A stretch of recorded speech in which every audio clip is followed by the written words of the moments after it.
కొంతమంది సరెండర్ అయినరు, ఇద్దరు ముగ్గురు. ఒక అతనే ఫైరింగ్ చేస్తే అతన్ని కొంచెం ఫైరింగ్ చేసి ఆ విధంగా బాగా ఇంకా గుర్తున్న సంఘటన ఉందా? ఇంకా ఆ విధంగా అంటే ఒక దగ్గర చెదలగుమ్మి ఎన్కౌంటర్లో కూడా మేము మహిళలమే తప్పించుకున్నాం సార్. నలుగురు చెదలగుమ్మి అని అడవిలో సార్ అది. అంతా స్నానాలకు పోయినాం మేము. మళ్ళా స్నానాలకు పోతే మనలంతా దళం అప్పుడు క్యాంపు నడుస్తుంది. అక్కడ అందరూ ఉండరు. ప్రభాకర్ ఉన్నారు, అది ఈ సాంబశివుడు ఉన్నాడు. మొన్న చనిపోలేదు సార్ సాంబశివుడు, మొన్న కోనాపూర్ సాంబశివుడు ఆయన ఉన్నాడు. మా కమాండర్ కూడా కొద్ది రోజులు ఇక్కడ కలకుర్తి ఏరియాలో. అశోక్ చనిపోయిన తర్వాత ఇంకా ఆయన కూడా కమాండర్గా ఉన్నాడు. అక్కడ అచ్చంపేట సైడ్ కూడా కమాండర్గా పనిచేసిన ఆయన దగ్గరనే పనిచేసినాం మేము. మీ అందరు స్నానాలకు వెళ్ళారా? స్నానాలకు ఆ నలుగురం పోయినాం సార్. నేను రమకాంత్ భార్య ఉండే, ఒక ఆమె ఇంటి దగ్గర పెళ్లి చేసుకొని వచ్చిండే, ఈ రజిత కాక పద్మ అని ఉండే. ఆ పాప సరిత అని ఒక పాప ఉండే, ఇంకొక అమ్మాయి ఉండే, భార్యతో ఏమో ఉండే. వీళ్ళందరి కొత్తనే నేనే కొంచెం అటు తెలిసిన మనిషిని, ఇంకా కొద్దిగా సీనియర్ మనిషిని, కొద్దిగా ఏరియా ఇక్కడ పోవాలన్నా తెలిసిన దాన్ని. అందరిని స్నానాలకు పంపించిండు. పక్కన జనార్దన్ షికారుకి పోయిండ్రు, ఏమన్నా దొరుకుతుందేమో కానీ పని తీసుకొని షికారుకి వెళ్ళిండ్రు. మమ్మల్ని ఆడ స్నానం చేయండి అని చెప్పి వెళ్ళి దారం మొత్తం పైన ఉన్నారు. ఇద్దరు మళ్ళా సమానికి వెళ్ళిండ్రు సార్. ఇంకా క్యాంపు కాబట్టి సామాన్ ఎక్కువ కావాలి కదా అడవిలో.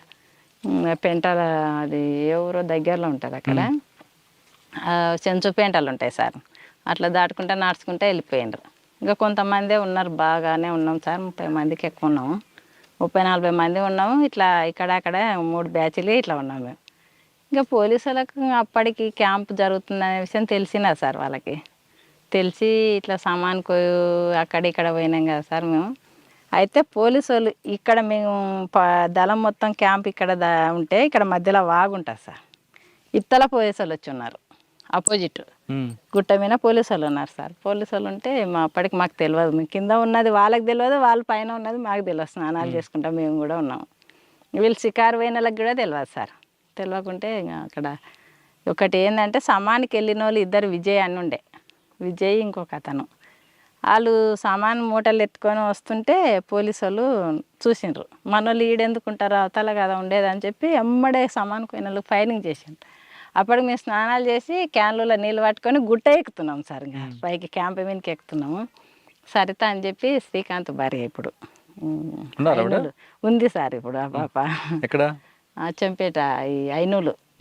శ్రీకాంత్ ఆ పాప ఏం చేసిందంటే మాకన్నా ముందర క్యాన్ ఎత్తుకొని పైకి ఎక్కింది. అప్పటికి ఆ ఫైరింగ్ అయ్యేదావిడ ఏం చేసిండ్రంటే దళం మొత్తం వెళ్ళిపోయింది. ఇంకా లేదాడ క్యాంప్ అందరు వెళ్ళిపోయినారు. మేము వాగులోనే ఉన్నాము. ఇక్కడ పోలీసు వాళ్ళు వచ్చినారు. పోలీసు వాళ్ళు దిగి కూడా పైకి ఎక్కినారు, మేము ఉన్న ప్లేస్లోకి ఎక్కినారు. వీళ్ళు సెంట్రీ ఇక్కడ షికారుకు పోయిన వాళ్ళు రాలేము, మేము వీళ్ళని చూసుకుంటూ ఉన్నాము. ఇంకా పైకి ఎక్కి పాపలు ఒళ్ళు పెట్టినా కూడా మమ్మల్ని పట్టుకునే వాళ్ళే పోలీసు వాళ్ళు. ఆ పాప ఏం చేసిందంటే డ్రెస్సులు వేరే ఉన్నాయి, కొత్త పాప అసలు డ్రెస్సులు వేరే ఉంటాయి. సెంటర్ దగ్గర ఎవ్వరు లేరు, మన వాళ్ళు అయితే ఒక్కరు కనబడతలేరు అని క్యాన్ ఆడనే పెట్టి కిందకి దిగి వచ్చింది అంతే. ఇంకా ఇట్లా సెంటర్ ఉంటుంది, సెంటర్ దగ్గర కింద పెట్టింది. పోలీసు వాళ్ళు ఆ పాపను చూసలేరు అంతే. మేము సీరియల్ కట్టుకొనే ఉన్నాం, మళ్ళీ అప్పటికి స్నానాలు చేసి సెంటర్ దగ్గర పెట్టి ఇంకా కిందికి దిగి వచ్చి నాకే చెప్పింది, అక్క మన వాళ్ళు అయితే కనబడతలేరు, ఎవరో కొత్త వాళ్ళు కొత్త డ్రెస్సులు కనబడుతున్నాయి అని అన్నది. కొత్త డ్రెస్సులు అంటే కూడా నేను పోలీసు వాళ్ళు అని అనుకోలే. సరేలే ఎందుకైనా మంచిది, మనం డైరెక్ట్ ఎక్కొద్దు, ఇట్లే వాగులంగా కొంత దూరం పోయి మనం అట్లా రిటర్న్ వెనకంగా వచ్చి చూద్దాం అని అన్న అడవిలో. అంటే సరే అని చెప్పి అలా ముగ్గురిని తీసుకొని నేను నలుగురం కొంత దూరం ఇంకా పోతున్నాం. ఇట్లే క్యాన్లు ఇడిచిపెట్టినాము. ఇంకా బ్యాగులు ఉన్నాయి, ఇట్లా చీరల మీద ఉన్నాం అడవిలో, బ్యాగులు ఉన్నాయి. పోతుంటే ఏమైందంటే మా ఈ జనార్దన్ ఇద్దరు పక్కన ఇద్దరు ఇంకా షికారు పోయిన వాళ్ళు వచ్చిండ్రు. వస్తే వాళ్ళు పైనుంచి పోలీసు వాళ్ళు కిందికి దిగుతున్నారంట. మళ్ళీ దిగుతుంటే వీళ్ళు ఏమనుకున్నారు, మనోళ్ళే కదా పైనుంచి ఎందుకు కిందికి దిగుతున్నారు అని చెప్పి వీళ్ళు వస్తున్నాం అని దగ్గరికి వెళ్ళిండంట. ఇట్లా దగ్గరికి వెళ్ళే వరకు అరే మనోళ్ళు కానట్టుందని చెప్పి ఎమ్మడే జనార్దన్ ఫైరింగ్ చేసింది. అప్పుడు పోలీసులు వెనక్కి కొరికాను.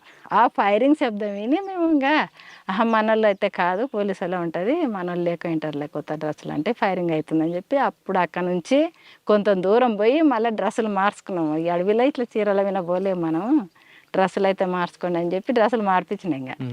ఇంకా యూనిఫామ్ వేసుకోండి మనం పోలేమని చెప్పి అంటే అప్పుడు మాకు అప్పుడు అర్థమైంది సార్. ఇంక ఇప్పుడు వీళ్ళకి ఎప్పుడైతే ఫైరింగ్ జరిగిందో జనార్దన్కి బక్క నాకు వాళ్ళు ఇంకా అప్పుడు అర్థమైంది ఇది ఎన్కౌంటరే, ఇంకా సార్ అన్నోళ్ళు లేకుంటారు, ఎట్లా చేసి ఇంకా మనం ఇక్కడ నుంచి అయితే వెళ్ళిపోవాలి అని చెప్పి వాళ్ళకి ఇంకా ఇన్ఫామ్ వేసుకొని అట్లా ఏట్లకు దిగి ఇంకా మాకు అప్పటికి ఎక్కడ పోవాలనేది కూడా తెలియదు. ఇంకా ఏట్లకు దిగి నైట్ అంతా నలుగురం అడవిలో వండుకున్నాం. ఇప్పుడు కృష్ణానది ఉంది కదా సార్, కృష్ణానది దాటి అవతలకి అడవిలో వండుకున్నాం. ఇంకా అక్కడ ఎట్లా సెంటర్ కూర్చుంటాం, ఇంకేం భయం అదేందో కానీ సార్ చాలా ధైర్యం ఉంటుందిలే. ఆడేళ్ళం కదా మనం ఎట్లా అనేది అయితే ఏముండదు, చాలా ధైర్యం ఉంటుంది. కదమ్మా, అడవిలో ఆడవాళ్ళకి ఇప్పుడు ఆడవాళ్ళకి నెలల సమస్యలు ఉంటాయి. అవును సార్. అవన్నీ పార్టీలకు వెళ్ళినప్పుడు మీరు బయట తిరుగుతున్నప్పుడు ఆ ఇబ్బందులు ఎలా ఎదుర్కొంటారు? ఇంకా ఇబ్బంది కొంచెం వాటర్ సమస్య ఉంటుంది, కొద్దిగా నొప్పి కూడా వస్తుంటుంది. అది ఒక్కడ తప్పితే ఇంకా సమస్య అప్పుడు కొంచెం రెస్ట్ లాగా కూడా ఇస్తారు సార్. ఇస్తారు పార్టీ పొలంకి సంబంధించి మందులు ఇస్తారు. ఇంకా దానికి సంబంధించి కొంచెం అర్థం చేసుకుంటారు, ఎక్కడైనా పనులకు పంపించాలని ఆ టైంలో కొంచెం. కానీ ఆ టైంలో మాత్రం కొంచెం ఇబ్బంది ఉంటుంది. ఇబ్బంది ఉంటుంది సార్, ఆ టైంలో ఇబ్బంది ఉంటుంది. కానీ పార్టీ కూడా అర్థం చేసుకుంటుంది. అన్నలకు చెప్తాం ఇట్లా సమస్య అంటే అర్థం చేసుకొని ఆ టైంలో రెస్ట్ ఇస్తారు సార్. ఎక్కడైనా పంపించాలంటే ఏమైనా సమస్య లేదంటే మనం వాళ్ళతో పాటు యథావిధిగా వెళ్ళిపోతాం. సమస్య ఉంటే అన్నలకు చెప్తే అర్థం చేసుకొని రెస్ట్ ఇస్తారు సార్. కానీ రాత్రులు ఎలాగమ్మా అసలు? మాకు ఇప్పటికీ అదొక పెద్ద సమస్య. అది అవునా సార్? చీకట్లో ఎలాగుంటారు అసలు? లైట్లు ఉండవు సార్. ఎంతసేపు ఉన్నా లైట్లు ఉంటుంది, ఇంత చిన్న టార్చ్ లైట్ ఉన్నా అది వెయ్యం ఎక్కువ. ఏదైనా మన గుంతనంలో ఏదైనా డౌట్ ఉంటేనే చిన్నగా వేసి చూడడం. అది ఉంటే ఏమవుతుంది లైట్లు ఉంటే ఇంకెమ్మడే పోలీసు వాళ్ళు పట్టేసుకుంటారు సార్. మీరు ఎలా పడుకుంటారు అక్కడ రాత్రులు? ఏం లేదు, ఉత్త అడవిలోనే. కానీ ఇంకా ఇంత కవర్ ఉంటుంది, ఆ కవర్ వేసుకోవడం, పడుకోవడం. ఒక సెంట్రీ ఇంకా మనకు మొత్తం కూడా ఎంత దూరం వెళ్ళిపోయినా సెంట్రీ గంటకు ఒకసారి, అర్ధ గంటకు ఒకసారి సెంట్రీ ఉంటుంది. బయట నుంచి పోలీసులు వస్తే ఫైరింగ్ రెడీ అవుతారు. అవును సార్. దానికి మీరు ప్రికాషన్ రెడీ ఉంటారు. కానీ పడుకున్నప్పుడు పాములు, తేలులు వస్తుంటాయి కదా, అవి ఇంకా అవన్నీ అప్పుడు ఏం మాకు ధ్యాసకుండా కూడా ఇంకా అవి ఇంకా మాతో పాటు అలవాటు అయినట్టే ఉంటాయి సార్. ఇంకా ఇప్పటి వరకు అయితే అటువంటి ఇబ్బంది, అటువంటి ప్రమాదాలు జరగలే. వర్షాకాలం కూడా ఇంకా కవర్ కింద ఒక కవర్ ఉంటే పైన ఇంత చెట్టు ఉన్నా కూడా చెట్టు మీద కవర్ అని వేసుకుంటాము. లేదంటే తాళ్ళు పెట్టి ఇట్లా గుడిసెలాకి వేసుకుంటాం సార్. ఎవరు చెట్టు కాడ, ఎవరు కూర్చునే కాడ, ఎవరు వారం చదువుకుంటూనే ఉంటాం. సెంట్రీ ఉన్నదంటే మా పనులు మేమేందంటే ఒక బుక్స్ చదవడమే. ఏ బుక్స్? ఇట్లే విప్లవానికి సంబంధించిన బుక్స్ చదువుతాం సార్. పార్టీ తెప్పిస్తుంది ఎవరెవరే బుక్స్లు చదవాలని చెప్పి దళ కమాండర్ కానీ ఈ జిల్లా కమిటీ మెంబర్ కానీ బుక్స్ అవి చదువుకుంటాం. వేరే ఏముండదు. ఇంకా సాయంత్రం 4 అయిందంటే ఇంక మళ్ళీ మనం ఏ గ్రామానికి పోవాలి, ఎవరిని కలవాలి, ఏ సమస్యలు అనేది చెప్పి ఆ రోజు మాట్లాడుకుంటాం సార్. ఆ ఊర్లో ఉన్న సమస్యలు ఆ ఊరు సానుభూతి పరులతోనే తెలుసుకుంటాం కదా సార్ ముందే. పలానూరుకు పోయినామంటే పలానూరులో ఈ సమస్య అనేది మాకు ముందే ఉంటుంది సార్ ప్లాను. మేము ఏంటంటే సమావేశం అవుతాం కదా సార్. సమావేశం అయినప్పుడు పలానా ఊర్లో ఈ నెలలో ఈ సమస్యలు ఉన్నాయని చెప్పి మేము రాసుకుంటాం సార్. మొత్తం రాసుకొని ఆ గ్రామానికి పోయినప్పుడు మహిళా సంఘాలలాగా పెట్టడం, మహిళలను పోయి, లేదంటే ఫుడ్స్ల దగ్గర కూడా వాళ్ళకు కూడా సంఘాలలాగా ఏర్పాటు చేసి అవి పంచాయతీలు కానీ భూమి సమస్యలు కానీ ఏవి కానీ ఆ రోజు ఆ సమస్య గురించి మాట్లాడాలి. వీళ్ళని ఫస్ట్ వాళ్ళ దగ్గర మాట్లాడి తర్వాత ఆ రోజు అవుతుంది అనుకుంటే మాట్లాడతాం, లేదంటే తర్వాత వస్తామని చెప్పి వెళ్ళిపోతాం. అక్కడ మీరు పెట్టిన ప్రజా మీటింగ్లు ఉంటాయి, గ్రామ సభలు. అవును సార్. ఆ గ్రామ సభలో ఆ వ్యక్తి వినలేదనుకో పనిష్మెంట్ ఇస్తారా? ఇస్తాం సార్. కానీ చెప్పి చూస్తాం ఒక్కసారి, 1-2 సార్లు. అంతే, అంత తొందరగా యాక్షన్ అయితే తీసుకోం సార్ ఎవరైనా కానీ. అంతెందుకు మా ఊర్లో కూడా ప్రజాకోటి పెట్టినాం ఇద్దరం వచ్చి కూడా విప్నగర్లలో సార్. ఈ బ్రాండ్లలో కూడా అసలు పరిచయం సార్. ఇద్దరం వచ్చినాము, యూనిఫామ్ వినే ఉన్నాము, వెపన్స్ ఉన్నాయి మా దగ్గర. అప్పుడు మా నాయనని ఎవరైతే కొట్టించిండ్రో మస్తుగా ముక్కు భూమికి రాపించి పోయినాం ప్రజాకోటి పెట్టి. కృష్ణారెడ్డి అని ఉండే సార్ అప్పుడు. అయితే అప్పుడు పానగల దళం వల్లనే ఉన్నాము ఇద్దరం. ఉన్న తర్వాత ఊర్లో కొంచెం అది ఎలాగొండది పొలం పంచాయతీ ఉండే సార్, ఎస్సీలు. అది ఆ పొలం పంచాయతీ మా ఊర్లో ఒక అతను జిన్నుకు సంబంధించిన ఆయన ఉండే. అంటే ఆ సమావేశంకి వచ్చి ఆయన పిలిపించారా? లేదు, అనుకోనే మేము మాకు ప్లాన్తోనే ఈ ఊర్లో ఈరోజు ప్రజాకోటి పెట్టాలి, ఫలానా వాళ్ళని పిలిచని ఈ సమస్యల గురించి మాట్లాడాలి ప్రజల మీద ప్రజల దగ్గర అని చెప్పి మేము అనుకొని ఊర్లో పోలీస్ స్టేషన్ ఉన్నాగానే ఊర్లోకి వచ్చి వాళ్ళ ఇంటి దగ్గరకు వచ్చి తీసుకుపోయి ఎస్సీ వాడు అన్న కమిటీ వాళ్ళు ఉంటుంది ఆడికి తీసుకుపోయి ప్రజలు ఆయన గురించి మాట్లాడి ఇంకా ఆయన చేసిన నేహరాలు అన్నీ కూడా ప్రజలకు చెప్పి మీటింగ్ లాగా పెట్టి పాటలు పాడి ముక్కు భూమికి రాపించినాం ప్రజలని తప్పని ఒప్పించినాం వాడ ఆయన దగ్గర. కానీ పార్టీలో మావోయిస్ట్ పీపుల్స్ వార్ పార్టీలో వ్యక్తిగత కక్షలకు ఎక్కువ ప్రాధాన్యత ఇవ్వకూడదు అని ఉంటుంది. అవును సార్, వ్యక్తిగత కక్షలు ఏం కాదు సార్. మీ నాన్నగారు కొట్టినందుకు కదా కొట్టిన అతనే అంటున్నా కానీ ఆయన మీ నాన్నగారు కొట్టిన అతన్ని తీసుకొచ్చి నేలకు దానికోసం కాదు సార్ అంటే పాత నువ్వు అట్లా అనుకుంటున్నావా సార్? అట్లని కాదు, ఊర్లే అనేది మొత్తం పెత్తనం అతందే. అతను చెప్పినట్టు కొట్టడం కాకుండా చాలా తప్పులు చేశాడు. చాలా తప్పులు, మామూలుగా తప్పులు కాదు సార్. ఊర్లో పెత్తనం మొత్తం అతందే. అతను చెప్పినట్టే వినాలి, ఎవ్వరు కూడా ఎదిరించి మాట్లాడకూడదు. ఈ ఎస్సీలు ఉన్నారంటే మా ఊర్లో ఒక్కటే బావి ఉండే సార్ తాగడానికి నీళ్ళు. ఆ ఎస్సీల బావి ఇట్లా ముట్టుకోకూడదు, ఊరబావి అని ఉంటుంది సార్. అవి ఇంకా వేరే నీళ్ళు ఏవి ఉండవు. ఎంత ఊరు ఇంత పెద్ద ఊరైనా ఆ ఊరికి పోయి నీళ్ళు చదువుకొని రావాలి. అయితే ఎస్సీలు మేము పోస్తేనే, ఎస్సీలు కాకుండా వేరే కులం వాళ్ళు పోస్తేనే వాళ్ళు బిందె ఎత్తుకొని రావాలి. గంట సేపు కానీ వాళ్ళు బిందె ఇట్లా పెట్టి ఇట్లా నిలబడాలి సార్. ఒకవేళ మనం వాళ్ళు వచ్చి ముట్టుకున్నదంటే వాళ్ళని తీసుకుపోవడము, అనేక ఇబ్బందులు కొట్టడము చేయడము అట్లాంటివి ఉండవని చెప్పి కూడా జనార్దన దానికి ఎదిరించిండు కూడా సార్. ఊర్లే ఎదిరించి తోలుకపోయి కూడా నీళ్ళు సేదించిండు. ఇద్దరు భార్య భర్తలు ఒక దగ్గర ఉన్నారు కదా, కానీ జనార్దన్ అందు ఎక్కువగా కనిపిస్తుంది అటాక్లు, మీ తక్కువ ఉంటుంది ఎందుకు? జనార్దన్ అప్పటికే 90 కన్నా ముందు నుంచే పార్టీలో ఉన్నాడు కదా సార్. ఇప్పుడు నేను పోయింది అప్పటికి కొత్తగా బాగా తెలియదు, ఇంకా ఏరే తిరిగి చేయడము అది. ఇంకోటి జనార్దన్ కమాండర్ కూడా ఉన్నాడు కాబట్టి ఎక్కువ ఆయన ఫోకస్ ఉంటుంది సార్. అది ఎంత 8 సంవత్సరాలు ఉన్నారు మీరు? 8 సంవత్సరాలు. 8 సంవత్సరాలు ఇప్పుడు మీరు చెప్పినవన్నీ గుర్తున్నాయి. కానీ పార్టీలోకి వెళ్ళిన తర్వాత మీరు చేసిన కొన్ని మంచి పనులు ఉన్నాయి, కొన్ని పార్టీ ఆదేశాల మీద కొట్టడం ఉంది. ఎప్పుడైనా బాధపడ్డారా? తప్పు చేస్తున్నానా అని బాధపడ్డారా? లేదు ప్రజల కోసం ఈ పని చేయడం కరెక్టేనా? అలాంటి బాధలు అయితే ఏం పడలేదు సార్. ఇంకా కాకపోతే ఇంకా ప్రజలకు చైతన్యం కల్పించడంలో మేము కూడా విఫలమవుతున్నామని అనుకున్నాం సార్. ఇంకా కొంతమంది ఇన్ఫార్మర్లుగా తయారవడం మన దగ్గరకు వచ్చి కూడా ఇంకా ప్రజలకు ఇంకా ఎక్కువ విస్తృతంగా పోవాలి అని చెప్పేది మేము. అంటే ప్రజలకి చైతన్యం కల్పించడంలో కొంతమేర విఫలమయ్యారు అంగీకరిస్తారు. అవును సార్. ఓకే, మరి ఎందుకు వచ్చారు మరి? కొంచెం అంటే తర్వాత మేము స్పెషల్ దళంలో ఉన్నాక ఇద్దరం విడివిడిగా ఉన్నాం సార్ మేము.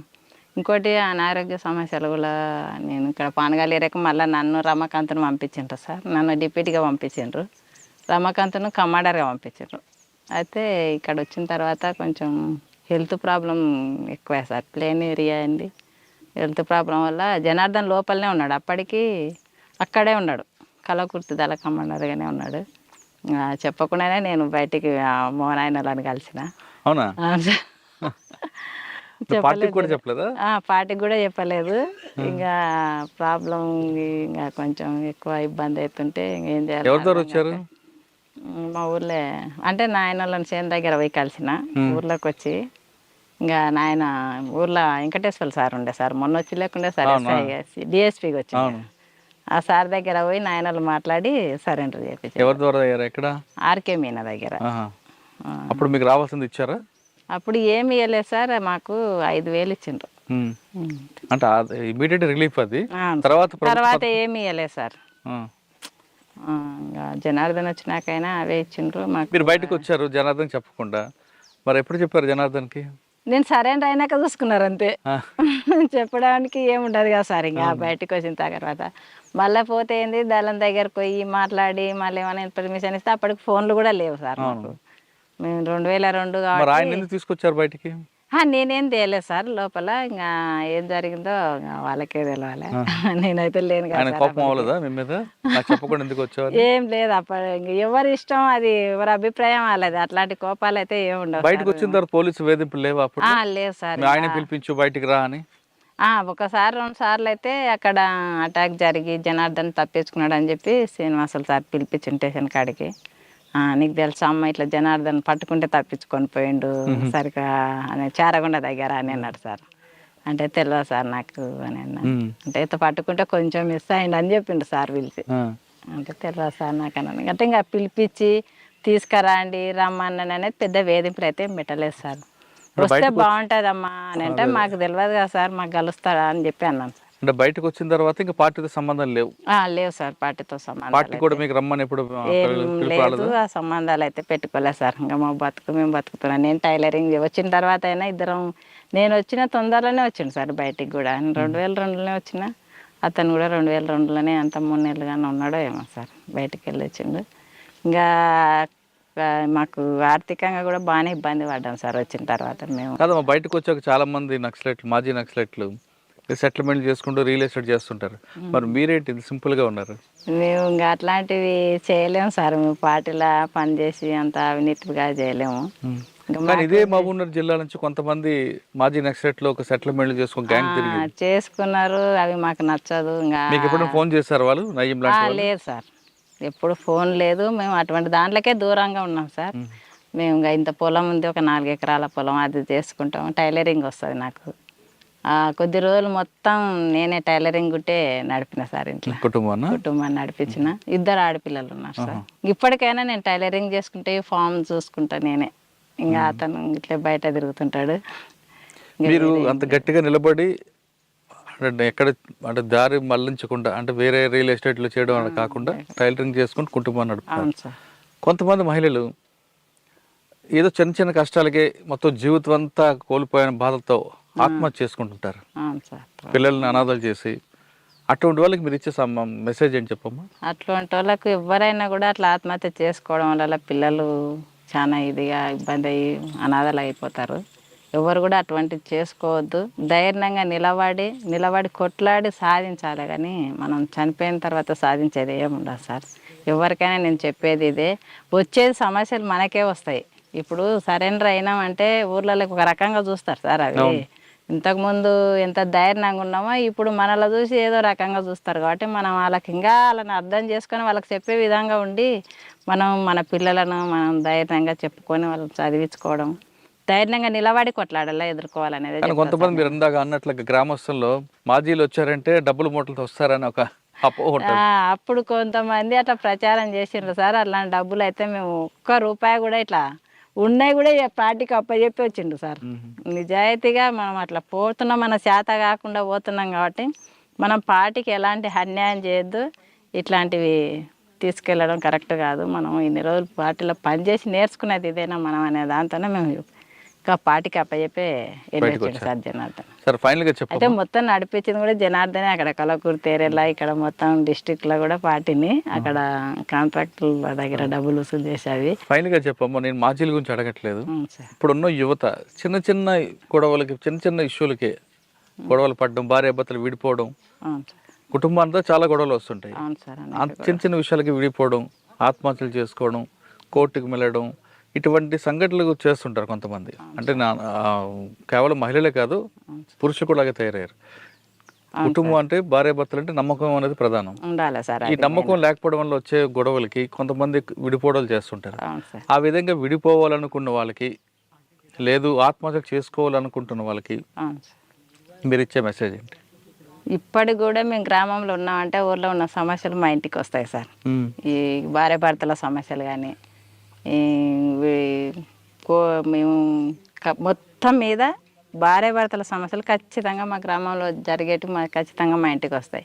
జనార్దన్ లేకుండా నా దగ్గర చెప్తుంటారు సార్, ఇది ఇట్లా అది అట్లా అని చెప్పి. అంటే ఈమెకు కూడా 4 విషయాలు తెలుసు చెప్తుంది అన్నదంతన.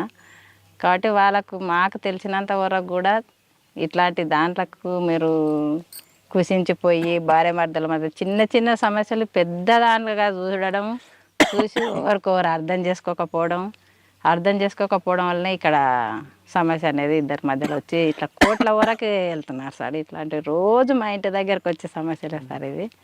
ఎవ్వరు కూడా ఇట్లాంటి సమస్యలకు మీరు ఇదే అయ్యి విడిపోయి పిల్లలు తల్లులు వేరుగా అట్లా కుటుంబాలు నాశనం చేసుకోవద్దు. ఒకరికొకరు అర్థం చేసుకొని నమ్మకంగా భర్త మీద భార్యకి నమ్మకం ఉన్నప్పుడే ఈ కుటుంబాలు అనేది నిలబడి మంచిగా సాపిగా సాగుతాయి అనేది చెప్తా సార్ నేను. కుటుంబం అన్నాక చిన్న చిన్న సమస్యలు వస్తాయి. ఆ సమస్యలు కూర్చొని మాట్లాడుకుంటే సమస్యకు పరిష్కారం దొరుకుతుంది అంటున్నారు చిట్టమ్మ అలియాస్ విజయ. ఆమె చెప్తున్నట్లుగా ప్రతి కుటుంబంలో ఉంటుంది ఇది ఇంటింటి రామాయణం. ఇంటింటి రామాయణ రోడ్డుకి ఎక్కించి మీ కుటుంబాల పరువు మీరే తీసుకోకుండా ఆ విధంగా తీసుకోవడం వల్ల మీకు ప్రస్తుతానికి కొంచెం రిలీఫ్ ఉన్న తర్వాత మీ పిల్లలు ఎంత బాధపడతారు విషయాన్ని ఆమె చెప్తున్నారు. కాబట్టి ఇప్పటికైనా చాలామంది ఎవరైనా దయచేసి భార్యాభర్తల మధ్య విభేదాలు వస్తే సమస్య పరిష్కారం చేసుకోండి, కానీ దయచేసి రోడ్డు ఎక్కి మీ పిల్లల్ని అనాథలు చేయొద్దు అనే విషయం నేను చాలా స్పష్టంగా చెప్తున్నా. ఇక చిట్టమ్మ విషయానికి వస్తే ఆమెకి పార్టీలో వెళ్ళారు, ఖచ్చితంగా పార్టీకి సేవ చేశారు, కానీ ప్రజల్లో మహిళల్లో ముఖ్యంగా ఎక్కువగా వాళ్ళకి రాజకీయ చైతన్యం కల్పించడంలో విఫలమయ్యా అనే ఒక మానసిక క్షోభ మాత్రం ఇప్పటికీ వెంటాడుతుంది. అందుకే ఆమె గ్రామంలో ఎవరైతే కొట్లాడుకుంటున్నారో వాళ్ళందరికీ ఆ పరిష్కారం చూపిస్తూ వాళ్ళలో చైతన్యం కల్పించడంలో చిట్టమ్మ తన వంతు కృషి చేస్తున్నారు. ఇది ఈ వారం చిట్టమ్మతో ఎక్స్క్లూజివ్ ఇంటర్వ్యూ. వచ్చే వారం మరో కష్టం మళ్ళీ కలుద్దాం. అందరికీ నమస్తే. థ్యాంక్ యూ అక్క. Thank you. ఇప్పుడు మరొకసారి ఫైనల్గా చెప్తున్నా, ఇటువంటి మాజీ మావోయిస్టులు ఇంటర్వ్యూ చేయడం వెనక ఎలాంటి ఉద్దేశం లేదు. ఇది ప్రజల కోసం గత చరిత్ర చెప్పడానికి ఉద్దేశం తప్పించి పార్టీలకు వెళ్ళే వారికి అడ్డుకోవడానికి కానీ, లేదు పోలీసుల ద్వారా చేస్తున్నారు అనుకోవడం అపోహలకి ఇది పులి స్టాప్ పెట్టడానికే ఈ ఇంటర్వ్యూ యొక్క చివరి సందేశం. Thank you.